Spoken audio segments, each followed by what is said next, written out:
ำบลน้ำเกียงคือวัดศรีหนองบางวัดศรีหนองบางครับได้ปัจจัยได้ถวายสมทบเป็นผ้าป่าเพราะว่าเพิ่นอยู่รูปเดียวผมมีกฐินในส่วนของปีนี้ก็คือตำบลเขินนะตำบลเขินอาตมากันเลือกนะว่าสมควรที่จะได้ก็คือวัดที่พักสงฆ์บ้านไหลของเฮานะครับปัจจัยทั้งหมดนี่แหละคือ24,000 บาทนะคุณโยมปัจจัยต่อใหญ่ๆคือของคณะสงฆ์อำเภอน้ำเกลียงของเฮาโดยการประชุมปรึกษาหารือกันในคณะกรรมการคณะครูบาอาจารย์พระสังฆาธิการจะเก็บปัจจัยที่เป็น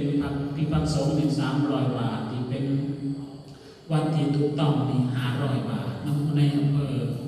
ของเฮานี่มีวัดถูกต้องอยู่40 วัดร่วมกับทั้งที่พักสงฆ์ทั้งหมดและก็วัดถูกต้องทั้งที่พักสงฆ์ก็คือ60 วัด60 วัดฉะนั้นอนุโมทนาบอกให้โยมบอกให้พี่น้องของเฮาเอิ้นก็สิว่าเองอยู่ดอกบอกเองปัญหาคุณโยมได้รวมปัจจัย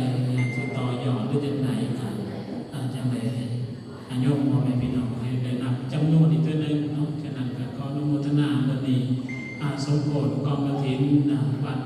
ไอ้ดงเขินของเฮาก็สิพร้อมกันกับวัดดงโบก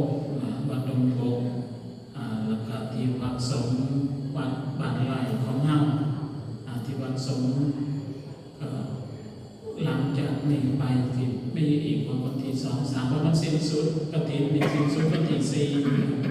สิ้นสุดวันที่4ลอยกระทงปีนี้เห็นคุณพ่อนายกคุณว่างดลอยกระทงงดเท่านั้นแต่เมื่ออื่นก็แห่ออกโดยความสวยงามโดยประเพณีโดยความเหมาะสมก็เลยโอ้ให้เกินไปก็เป็นอย่างดอกเนาะฉะนั้นอนุโมทนาในพระสงฆ์ในเจริญพระพุทธมนต์ให้เสร็จเรียบร้อยในคืนนี้มื้ออื่นพวกนี้ได้ไปเอาบาตรอย่างเอาบาตรมาทำภัตกิจในส่วนของมื้ออื่นทำภัตกิจแล้วก็คงจะได้ถวายกองกฐินกฐินในส่วนของกฐินที่มีประสงค์ถือว่าบ่ได้กฐินหลายปีพอสมควรแต่ประสงค์ทั้งฝ่ายคณะอาจารย์ทั้งผู้บาทั้งที่ได้รู้มาจากไปทั้งในส่วนอานิกายของเฮามากอาจารย์ปิยชัยมากก็จะได้ครบ4 ลูก 5 ลูกนี่ก็ถือว่าต้องรอคอยเวลาพอสมควรฉะนั้นบุญใหญ่เลยในบ้านเฮาให้ซอยกันเฮากับผู้ซึ่งหัวใจอาตมากับผู้บอกยังหลายว่าวัดเฮาต้องการมีอย่างในการก่อสร้างในการพัฒนาในแต่ละปีให้โยมพ่อแม่พี่น้องของเฮาซอยกันในส่วนของที่อื่นเขาก็มาซอยมาสนับสนุนมาปัจจัยมาสนับสนุนแต่ในคนบ้านเฮาคือไก่ซอยกันซอยกันรวมปัจจัยซอยกันในแต่ส่วนของแต่ละ